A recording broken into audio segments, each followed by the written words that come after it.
Jurassic Island, premier parc dédié aux dinosaures de toute la Caraïbe. Parcourez le parc à la rencontre de dinosaures animés à taille réelle. Au programme, plongez dans l'ère du Jurassique en réalité virtuelle avec la toute nouvelle attraction Jurassic VR. Infos et adresse sur le site www.jurassic-island.com. Venez vous fondre le temps d'un instant dans un autre monde. Guyane, actualité.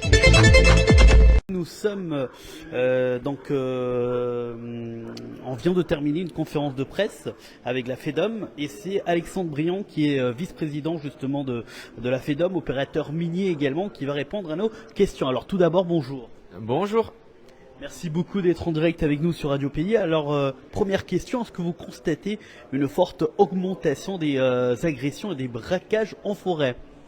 Alors oui, on constate une forte augmentation. Là, c'est déjà le 4e braquage, donc braquage avec prise d'otage, hein, on rappelle, avec une bande, donc 5 à 10 personnes armées, armes de guerre.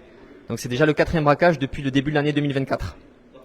4e braquage de mines légales. Bien sûr, en forêt, on compte pas le nombre d'incidents de braquage, aussi de mines illégales et tout ça.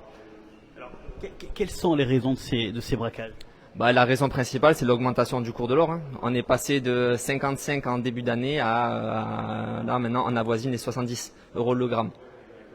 Alors, pendant la conférence de presse, vous parliez finalement en disant que ce n'était pas un braquage, c'est vraiment des prises d'otages.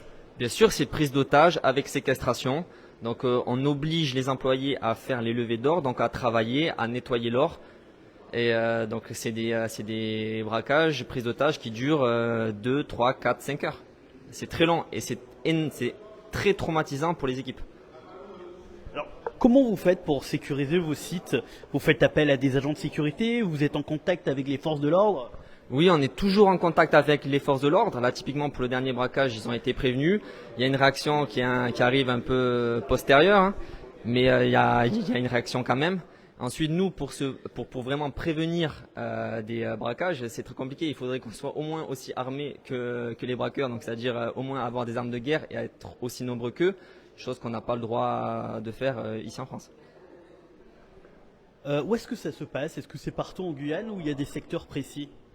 C'est partout en Guyane. Ça peut arriver partout en Guyane. Et là, je tiens à le souligner, c'est aux portes du littoral. C'est très proche. C'est à 1 heure de Cayenne, sur Coralie, sur le secteur de Coralie, où là, à l'heure actuelle, maintenant, à l'heure à laquelle je vous parle, il y a 12 gars armés qui forcent des clandestins et qui exploitent des clandestins qui sont dans des puits à sortir de l'or. Ça arrive aussi, là, le dernier braquage qui a eu lieu, donc c'est sur le secteur de Saint-Laurent. C'est à 1 heure de piste de Saint-Laurent. C'est tout proche du littoral, tout le monde est concerné. Et ça peut arriver partout en Guyane. Est-ce que votre profession a peur d'aller travailler aujourd'hui, d'aller sur le terrain ? Alors non, on n'a pas peur. Mais là, maintenant, on demande à l'État de réagir. On demande à ce qu'il y ait une assistance. Donc là, on a demandé tout simplement aujourd'hui déjà un numéro d'urgence et avoir une force d'intervention pour pouvoir intervenir rapidement sur nos sites. À voir si l'État y répond. Et en tout cas, dans la procédure d'installation, nous, on n'ira pas sans certaines conditions. On souhaite d'abord que l'État aille nettoyer les secteurs qui vont être sur lesquels le décret va être mis en application. Que l'État, que les forces de l'ordre nettoient ces secteurs-là pour qu'ensuite nous, on puisse intervenir. Donc on demande à ce que l'État reste, le temps de notre intervention, reste pour surveiller nos sites. Et ensuite, une fois que tout le monde se sera retiré, là, il n'y aura plus besoin d'y retourner. Alors, on a l'impression que on est isolé quand on est sur le terrain, pas de réseau. Vous nous dites numéro d'urgence. Est-ce que justement vous arrivez à avoir de la communication quand vous êtes sur le terrain ? Oui, bien sûr, on a tous des antennes satellites, donc on peut parfaitement communiquer avec les forces de l'ordre, il n'y a aucun problème là-dessus. Alors, ce n'est pas la première fois que vous prenez la parole sur la question de la sécurité. Rien ne semble changer. Qu'est-ce que vous demandez concrètement aujourd'hui ? Non, aujourd'hui, ce qu'on demande, c'est mettre en application le décret, mais le mettre en application de manière urgente. C'est maintenant qu'il faut intervenir. Effectivement, ça fait très longtemps qu'on parle d'insécurité en forêt. Là, l'État nous donne la possibilité d'utiliser un décret qui nous permet de s'installer à la place des opérateurs illégaux.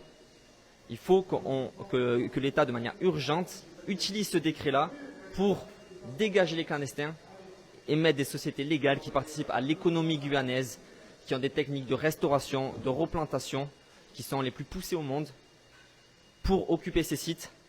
Et ensuite, une fois que ces sites auront déjà été travaillés, une fois que le gisement aura été épuisé, tout le monde peut se retirer et il n'y aura plus personne qui ira sur ces secteurs-là. Ils seront tranquilles. Alors, est-ce qu'il faut s'attendre à une forte mobilisation de votre part maintenant? Je sais pas compris, pardon.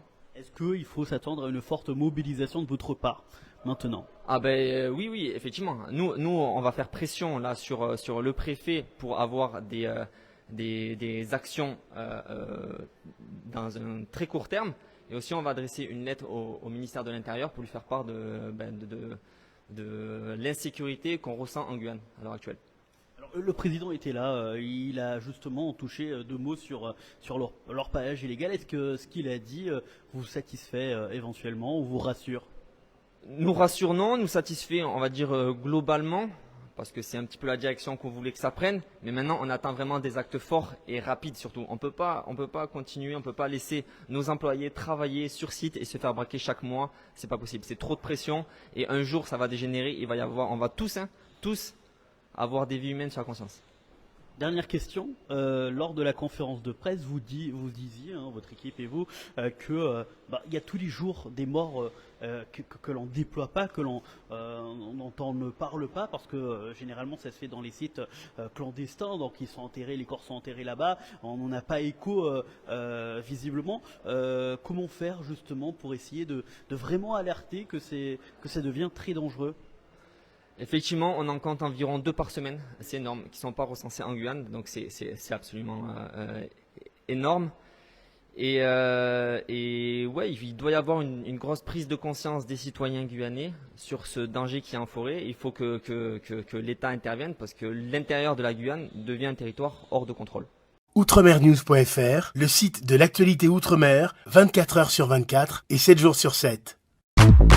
Retrouvez la chaîne Outremer News sur YouTube.